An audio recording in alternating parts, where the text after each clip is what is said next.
Hi, we're Love and Tails Homestead. We live on 4 acres with our 2 dogs, Dixie and Lola. We have 2 cats, one's right there. We have 24 hens and we have 2 roosters. We have 3 goats and 10 ducks. So we are going to show you around our homestead.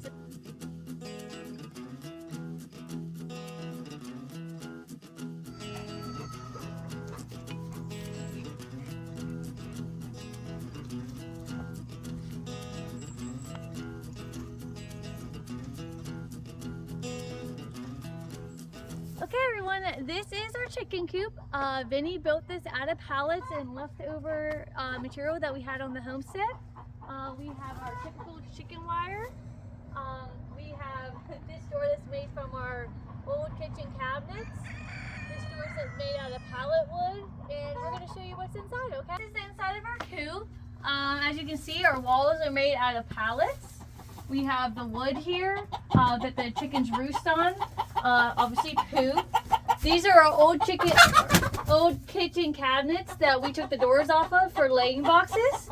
This is another cabinet that we use to store our food so the chickens don't poop on everything, because you know that always happens. As you can see, they're laying right now. It's pretty active in here. We have the straw down here, but you know chickens, they always kick it out no matter what. So for now, they're straw. We have these clear roofing panels, which really help bring the light in. So we don't really need a light in here. We do have the solar one, but we never need to use it because these roofs are just awesome. Okay, so this is inside our chicken run. Over here, they have their little roosting thing that they can hang out. Our chickens are completely free-range chickens. They really don't stay in here unless we know we're gonna be gone, and we have a lot of hawks in our area. But most of the time, they're always outside exploring and doing things like that. So this is the run area. This is their dust bath that we used an old tire and put some diatomaceous earth and some other kind of mineral stuff for them to take a dust bath in. As you can see right here is our water that we have for our chickens. So we actually have a gutter that comes off this chicken coop into this barrel, gets filtered out into here, getting all the debris and leaves and all the gross stuff. We also put apple cider vinegar in here to keep it clean and algae free. So off of here we have our valve, and we also have a 2-way Y valve, which we have the piping going down here and into all their cups that automatically refill. So we don't really have to bring them water. This thing does it for us and it makes it a lot easier.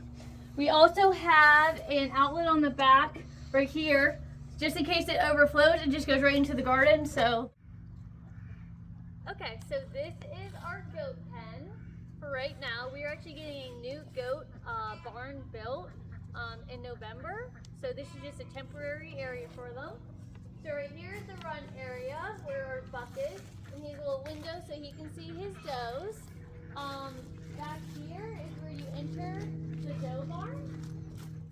Hi everyone, so this is going to be the tour of inside the goat barn. So in this area is just the milking area. The goats only come in here for their milking and food. They do not come in here any other way.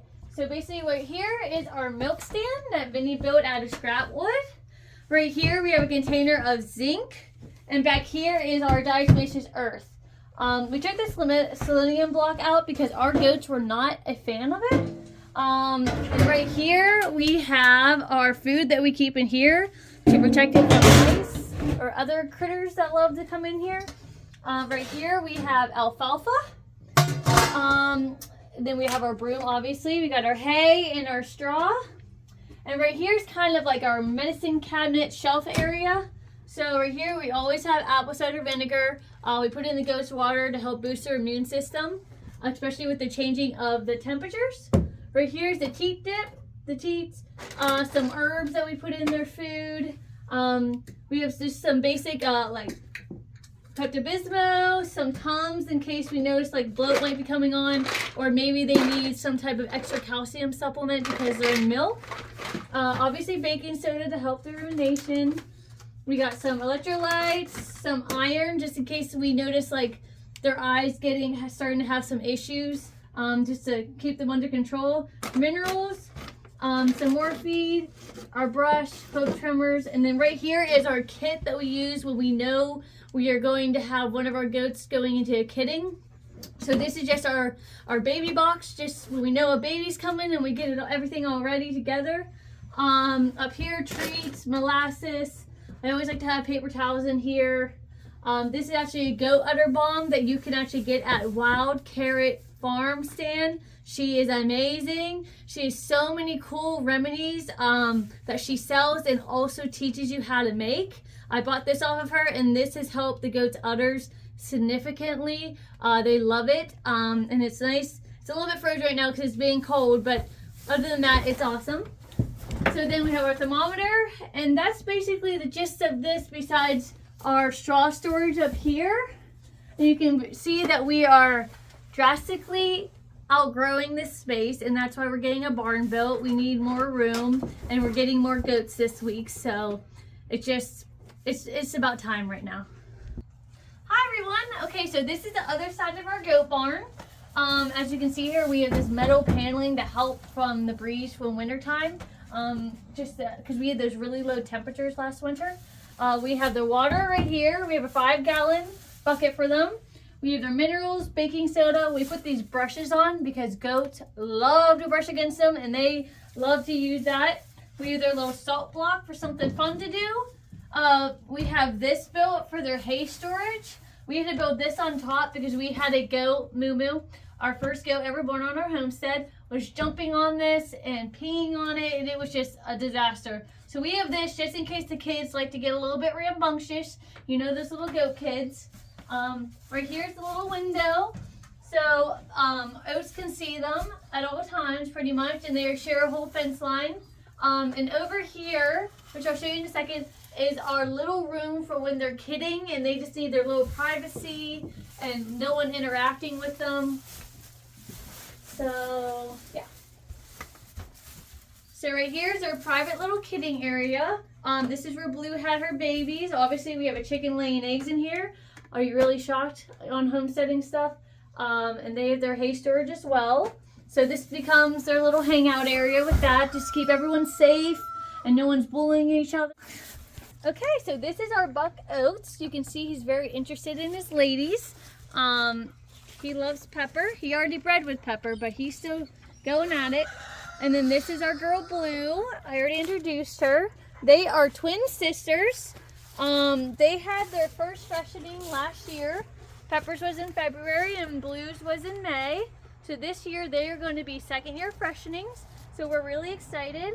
We're going to get into milk testing this year when we get the new goats and get that all going and just get more into the goat life.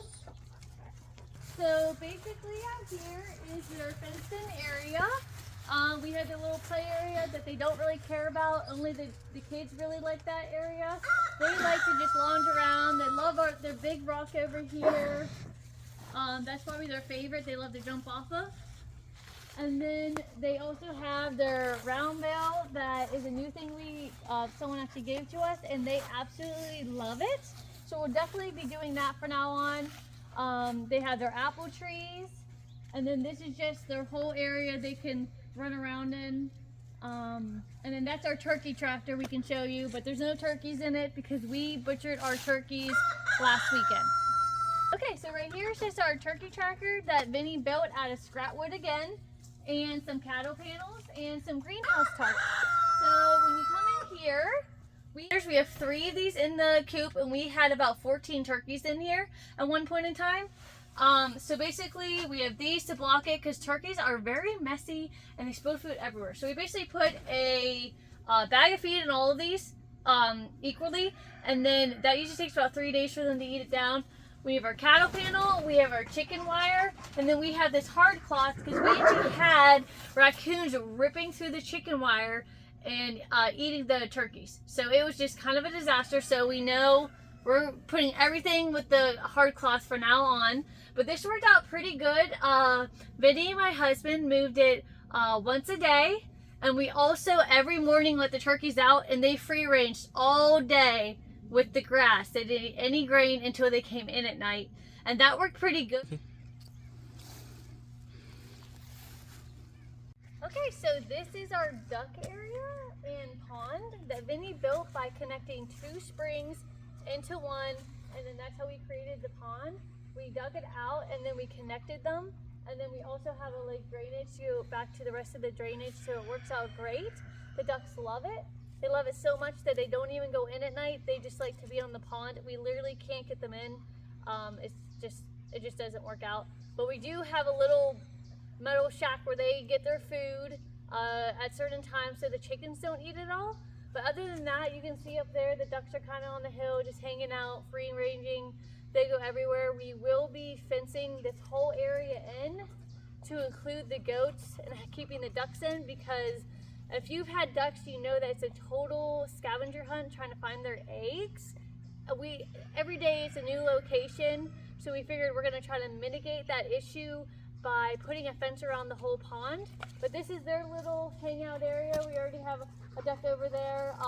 We refinished that little playhouse, and they like to lay their eggs in it. We did have them in when they were smaller, but it's way too small for them. Okay, so this is the part of our homestead where we planted a whole bunch of fruit trees. We have apple trees, we planted some pears, and we planted some peaches. So our goal is probably in 3 to 5 years, we will be able to have fruit from these trees. So we're very excited. We planted them last weekend because we knew we needed some more fruit for our homesteads. We're hoping that these turn out good. They were half off at Tractor Supply, so it was a really good deal for getting some trees for $20, and they are about 5-6 feet tall, so it came out to be a pretty good deal. Hi everyone, so this is our garden area in our homestead. We have 5 8-foot by 4-foot beds. We have 2 4-foot by 2-foot beds, and then we also have the whole outskirts of the garden that we planted on. Right now it looks like a disaster with weeds because we were busy wedding planning, so we did not have time to weed the garden. We were like trying to just keep up with everything.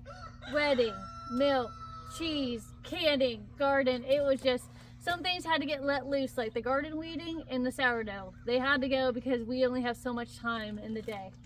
So in my first couple beds, we have some green beans in these beds, pretty much all of them. So I do crop rotation. So last year they were tomatoes. This spring they were onions. And now I have green beans in it. So that's the 3rd rotation. So next I will be planting some spinach to help with the rotation, and then after that it can be tomatoes again for next garden seasoning basically. So right here I have tomatoes in these ones mixed with green beans. I'm definitely going to keep up with this combination because it works so well, because the green beans put nitrogen in the soil as the tomatoes are taking out of the soil, and it was just a great combination. I'm definitely going to space it out some more because we had 20 volunteer tomato plants that just started coming up out of nowhere, and they're cherry tomatoes, so those ones get real crazy really fast. So yeah, I'll just show you around our garden area.